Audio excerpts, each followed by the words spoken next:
अस्सलाम वालेकुम dear student. आज हमने 10th क्लास की जो केमिस्ट्री है इसका चैप्टर नंबर 18 सॉल्ट्स नमकियात क्या होते हैं इनके बारे में पढ़ रहे हैं।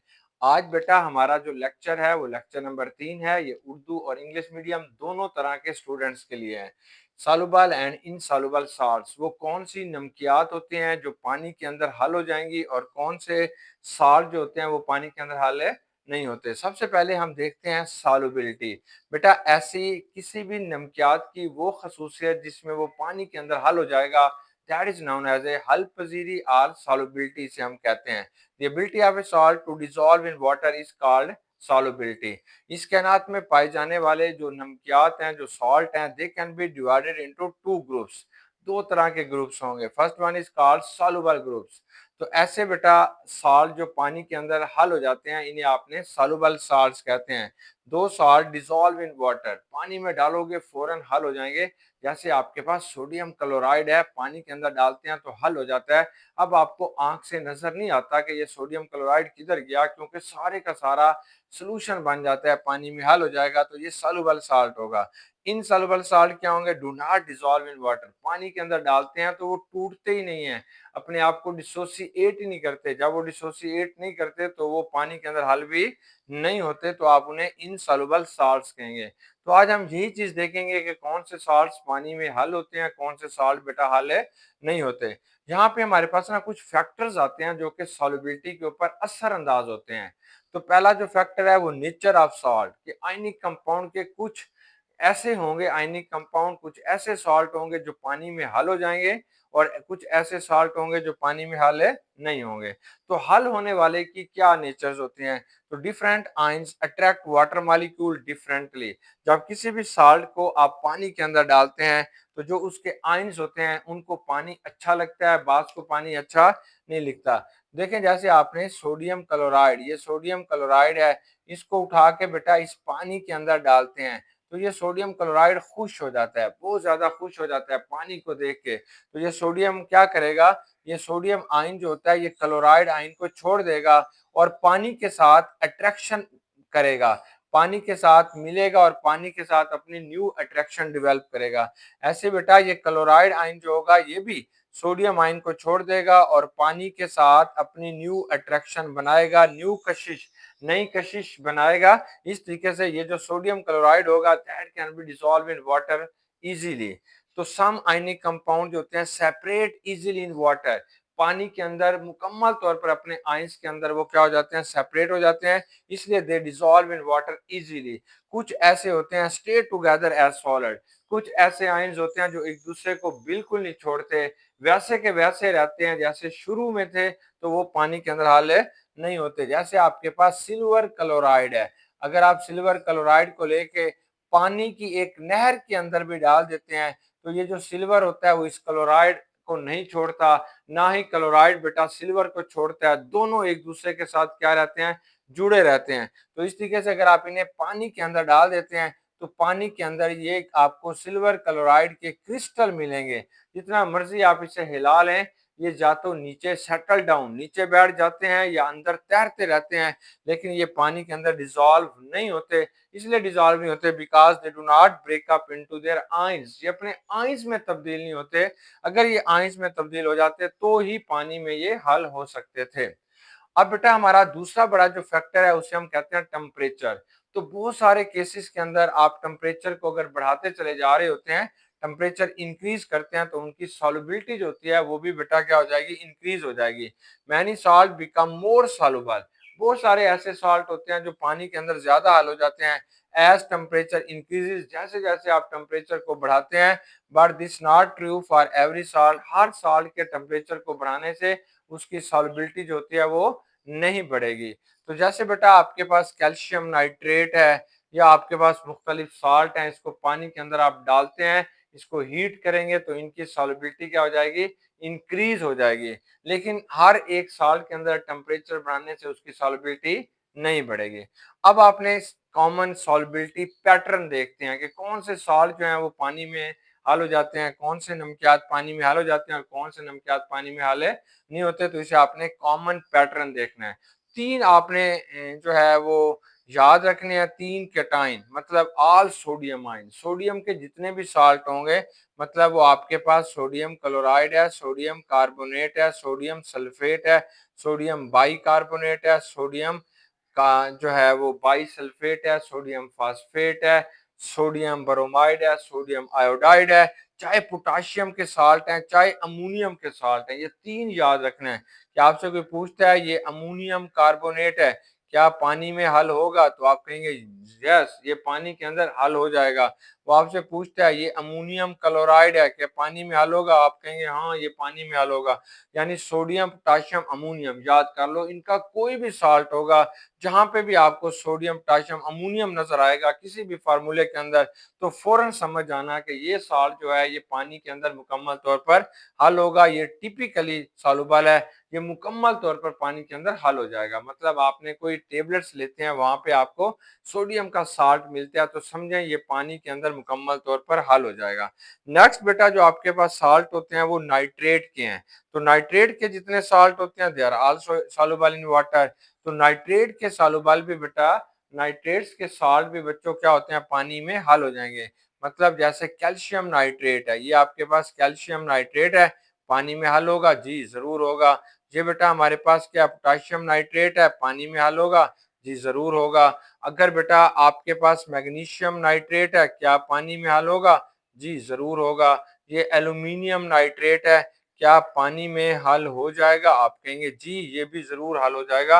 यानी ऑल मेटेलिक नाइट्रेट्स जिनके अंदर मेटल आ जाते हैं, वो सारे के सारे पानी के अंदर क्या हो जाएंगे, हल हो जाएंगे। ये जो एल्यूमिनियम है ये थोड़ा मेटलाइड है, थोड़ा कम हल होगा। लेकिन आपके पास अगर कैल्शियम है, मैग्नीशियम है, स्ट्रोंशियम है, बेरियम है, ये सारे के सारे नाइट्रेट्स पानी में हल हो जाएंगे। अब जितने भी क्लोराइड्स, सारे नहीं बल्कि मोस्ट क्लोराइड, ज्यादातर जो क्लोराइड्स होते हैं they are soluble in water. Chlorides जो ज्यादातर होंगे, वो जो साल्ट होते हैं वो पानी के अंदर क्या हल हो जाएंगे, हल हो जाते हैं। जैसे बेटा सोडियम क्लोराइड है, जैसे आपके पास कैल्शियम क्लोराइड है, मैग्नीशियम क्लोराइड है, बेरियम क्लोराइड है, ब्रिलियम क्लोराइड है, ये वाले जो साल्ट होते हैं they are mostly soluble in water. Chlorides के ज्यादातर जो साल्ट होंगे वो पानी के अंदर क्या हो जाएंगे, हल हो जाएंगे। Most sulphate are soluble in water.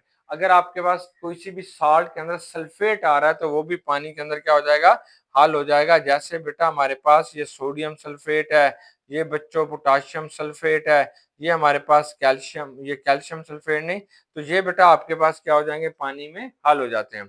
अब हमने देख लिया यहाँ पे 3 बातें आपने याद करनी है। एक तो सोडियम, पोटाशियम और अमोनियम के सारे साल्ट पानी में हल हो जाएंगे, नाइट्रेट्स भी, क्लोराइड भी और सल्फेट भी, बहुत आसान है। अब आपने इनसॉल्युबल की बात करनी है। आमतौर पर बेटा जितने भी कार्बोनेट्स के साल्ट होते हैं they are insoluble in water, वो पानी में कभी भी हल नहीं होते। लेकिन सोडियम, पोटाशियम और अमोनियम के कार्बोनेट के अलावा, मतलब ये है जैसे पोटाशियम कार्बोनेट होगा that is a soluble in water, लेकिन कैल्शियम कार्बोनेट जो होगा that is a insoluble in water. अगर मैग्नीशियम कार्बोनेट होगा तो that is a insoluble in water. Aluminium carbonate होगा तो that is a insoluble in water. अगर आपके पास बेटा बेरियम कार्बोनेट होगा तो ये भी पानी के अंदर हल नहीं होगा। लेकिन अगर आपके पास कार्बोनेट में क्या होगा, सोडियम, पोटाशियम और अमोनियम कार्बोनेट होगा तो they are soluble in water. अब कुछ हमारे पास क्लोराइड्स ऐसे हैं जो पानी के अंदर बिल्कुल हल नहीं होते, जैसे सिल्वर क्लोराइड है AgCl, that is a insoluble in water, ये पानी में हल नहीं होगा। ऐसे बेटा लेड क्लोराइड है PbCl2, इसे हम कहते हैं plumbous chloride, that is also insoluble in water. तो ये क्लोराइड जो होते हैं ये भी पानी के अंदर हल नहीं होंगे। अब बेटा हम बात करते हैं सल्फेट की। तो अब हम वो सॉल्ट पढ़ रहे हैं जो पानी के अंदर बिल्कुल हल नहीं हो रहे। बेरियम और lead sulphate are insoluble. Barium sulphate जो होता है, barium sulphate BaSO4 barium sulphate कहते हैं, ये PbSO4 इसे आपने लेड सल्फेट कहते हैं, that are insoluble in water, ये पानी में कभी भी हल नहीं होते। अब बच्चों हमारे पास ना हाइड्रो ऑक्साइड आ जाता है। हाइड्रो ऑक्साइड क्या होता है, जिसके अंदर OH लगा होता है, इसे आपने हाइड्रो ऑक्साइड्स कहते हैं। हाइड्रो ऑक्साइड्स के 3 केसेस हैं। कुछ हाइड्रो ऑक्साइड्स पानी में मुकम्मल तौर पर हल हो जाते हैं, कुछ इसमें पार्शली हल होते हैं, मतलब थोड़े बहुत हल हो जाते हैं, और कुछ ऐसे हैं जो बिल्कुल इसके अंदर हल नहीं होंगे। चलें अब अगर आपके पास सोडियम, पोटाशियम और अमोनियम के हाइड्रो ऑक्साइड्स हैं तो they are soluble in water. जैसे sodium hydroxide that is a soluble in water. Potassium hydroxide, that is a soluble in water. Ammonium hydroxide, that is a soluble in water. तो आपके पास sodium, potassium और ammonium का जो भी hydroxide होगा वो पानी के अंदर बेटा मुकम्मल तौर पर हल हो जाएगा। लेकिन बेरिलियम और मैग्नीशियम हाइड्रोक्साइड्स आर इनसॉल्युबल। तो ये BeOH ट्वाइस, इसे हम कहते हैं beryllium hydroxide, that is insoluble in water. Magnesium hydroxide, that is also insoluble in water. Magnesium hydroxide भी कभी पानी के अंदर हल नहीं होगा।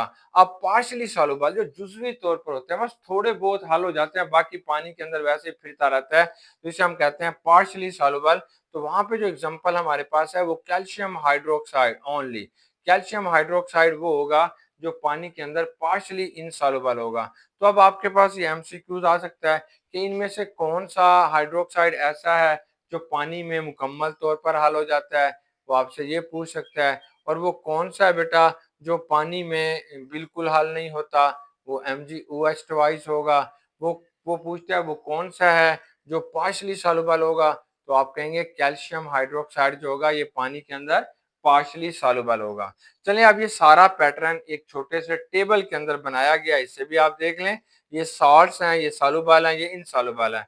तो हमने अभी पढ़ा कि सॉल्ट ऑफ सोडियम, पोटेशियम और अमोनियम का जो भी सॉल्ट होगा, क्लोराइड्स है, सल्फेट है, कार्बोनेट है, नाइट्रेट्स है, they are all soluble in water. इनमें से कोई भी इनसॉल्युबल नहीं होगा। अगर आपके पास कोई भी मेटल नाइट्रेट्स हैं, मतलब आपके पास मैग्नीशियम नाइट्रेट है, कैल्शियम नाइट्रेट है, बेरियम नाइट्रेट है, they are also soluble in water. इनमें से कोई भी इनसॉल्युबल नहीं होगा। अगर बच्चों आपके पास ना क्लोराइड्स, ब्रोमाइड और आयोडाइड हैं, तो most soluble calcium chloride, barium chloride, magnesium chloride या ब्रोमाइड, ये ज्यादातर पानी में हल हो जाएंगे। लेकिन सिल्वर क्लोराइड और लेड क्लोराइड जो होते हैं ये पानी के अंदर हल नहीं होंगे। अब सल्फेट, जो सल्फेट होते हैं ये मोस्टली सॉल्युबल इन वाटर होंगे। चाहे वो आपके पास बेरियम, चाहे वो आपके पास कैल्शियम सल्फेट है या आपके पास सोडियम सल्फेट है, तो मोस्टली सॉल्युबल होंगे। लेकिन बेरियम, लेड और कैल्शियम के जो सल्फेट होंगे वो बेटा इनसॉल्युबल होंगे। कार्बोनेट, सारे के सारे कार्बोनेट जो होते हैं वो पानी में हल नहीं होते। सिर्फ सोडियम, पोटेशियम और अमोनियम के जो कार्बोनेट होंगे they are soluble in water, बाकी कोई भी हल नहीं होगा। कैल्शियम कार्बोनेट पानी में हल होगा नहीं हल होगा, मैग्नीशियम कार्बोनेट पानी में हल होगा नहीं हल होगा, सोडियम कार्बोनेट पानी में हल हो जाएगा जी, ये पानी के अंदर हल हो जाएगा। अब हाइड्रोक्साइड, सोडियम, पोटेशियम और अमोनियम के जो हाइड्रोक्साइड होते हैं they are soluble in water, ये पानी में मुकम्मल तौर पर हल हो जाते हैं। लेकिन बेटा अगर आपके पास कैल्शियम हाइड्रोक्साइड है तो that is a partially soluble in water. बाकी इसके अलावा जितने भी हाइड्रोक्साइड्स होते हैं they are insoluble in water. जैसे बेरिलियम होगा, मैग्नीशियम हाइड्रोक्साइड होगा, वो कभी भी पानी के अंदर हल नहीं होगा। चलें बेटा अब इस टॉपिक की आप स्क्रीनशॉट ले लीजिएगा। इंशाल्लाह मिलते हैं फिर लेक्चर के अंदर।